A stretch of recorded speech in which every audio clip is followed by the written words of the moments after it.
Hashtag kali ini giliran Prabowo. Ada kabar mengejutkan dalam peta politik Indonesia. Prabowo berhasil unjuk gigi. Hasil survei dari Lembaga Survei Indonesia atau LSI menunjukkan ada peningkatan elektabilitas Prabowo Subianto. Prabowo berada di posisi pertama dengan perolehan elektabilitas mencapai 35,8%. Kemudian disusul oleh Ganjar dengan 32,2% dan Anies di posisi terakhir dengan 21,4%. Peningkatan ini cukup tinggi dibandingkan Januari lalu, di mana Prabowo hanya mendapatkan elektabilitas sebesar 23,2% saja. Peningkatan ini akibat dari kepandaian Prabowo dalam menjual narasi kedekatannya dengan Jokowi. Bisa kita lihat, baliho Prabowo dan Jokowi bertebaran di mana-mana.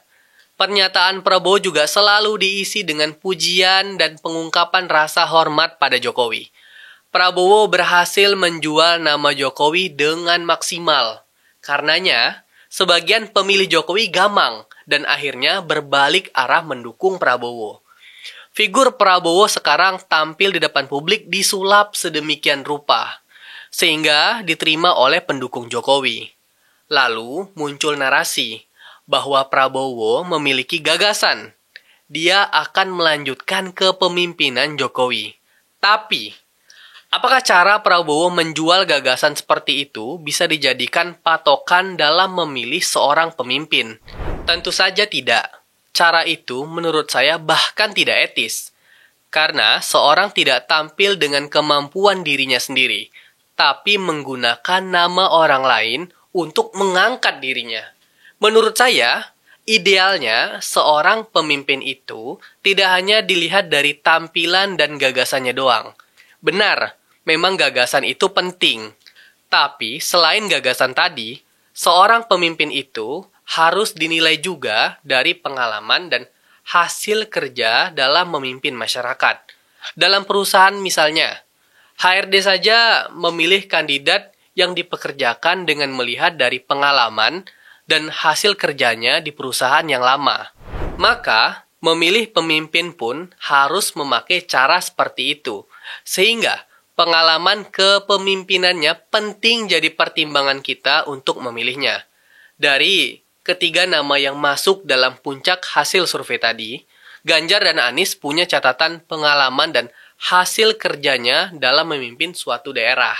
Ganjar pernah dan masih menjadi gubernur Jawa Tengah. Anies pernah menjadi gubernur Jakarta. Jadi, kita bisa menilai hasil kerja keduanya dari pengalaman keduanya. Ganjar misalnya ya, bisa kita lihat hasil kerjanya di Jawa Tengah. Contohnya, soal kemiskinan.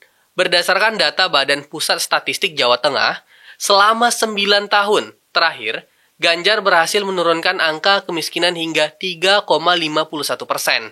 Atau hasil kerja lainnya yang bisa dilihat seperti pencatatan dan pelaporan gizi berbasis masyarakat, yang menunjukkan bahwa Ganjar telah menurunkan angka stunting sampai 51%. Begitupun Anies, kita bisa melihat hasil kerjanya selama memimpin. Terlepas dari hasil kerjanya, setidaknya ada ukuran pengalaman untuk menilai kepemimpinan Anies. Hasil kerja Anies memang kurang memuaskan. Misalnya, pembangunan Jakarta International Stadium yang megah itu memunculkan banyak masalah. Namanya saja yang internasional, tapi kualitasnya di bawah standar FIFA. Atau catatan kerja lainnya seperti sumur resapan yang memiliki tujuan baik, tapi outputnya masih menuai kritik karena memiliki banyak permasalahan. Ada juga istilah naturalisasi sungai yang sulit untuk dijelaskan, apalagi direalisasikan. Tapi setidaknya, Anies pernah memimpin sebuah wilayah. Dia adalah pemimpin daerah yang dipilih lewat pemilu. Prabowo tidak punya kemewahan itu. Dia tidak pernah menduduki jabatan yang dipilih secara demokratis. Prabowo tidak punya pengalaman memimpin suatu daerah dan memimpin masyarakat. Sehingga kita tidak bisa melihat hasil kerjanya, supaya dapat dibandingkan dengan calon lain seperti yang saya sebut sebelumnya. Padahal, Prabowo kan punya kesempatan besar untuk memiliki pengalaman tersebut. Prabowo kan seorang tokoh besar yang memiliki partai politik. Nggak mungkin dong, dia nggak punya kesempatan untuk maju menjadi pemimpin suatu daerah. Tapi nyatanya, Prabowo ini lebih memilih untuk ujuk-ujuk berkontestasi di tempat tertinggi, yaitu Capres-Cawapres. Sampai-sampai, dia rela gagal hingga 3 kali dalam proses tersebut. Pertanyaannya, kenapa sih Prabowo nggak mau gitu mulai dari bawah dulu? Padahal kalau beliau mencontoh Pak Jokowi nih, Pak Jokowi kan menjadi presiden, nggak ujuk-ujuk langsung nyapres. Tapi dia punya pengalaman dengan memulai memimpin dari bawah. Dia memulai dengan menjadi wali kota Solo terlebih dahulu. Kemudian, karena prestasinya dan hasil kerjanya selama memimpin Solo, dia dicalonkan dan kemudian berhasil menjadi gubernur DKI Jakarta. Kemudian, karena hasil kerjanya sekali lagi memuaskan, dia juga berkompetisi dan berhasil menjadi seorang presiden.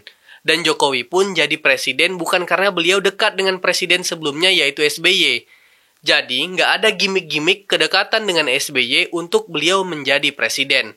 Melainkan karena masyarakat bisa menilai hasil kerja beliau selama menjabat suatu daerah dan beliau pun memiliki gagasan yang baik. Untuk para pemilih, sebaiknya kita lihat lagi deh track record calon presiden pilihanmu. Jangan sampai tertipu gimmick dan upaya menjual nama orang lain. Seorang pemimpin harus jadi dirinya sendiri dan jelas track record-nya. Maka, saya akan tutup video kali ini dengan #Belmondo.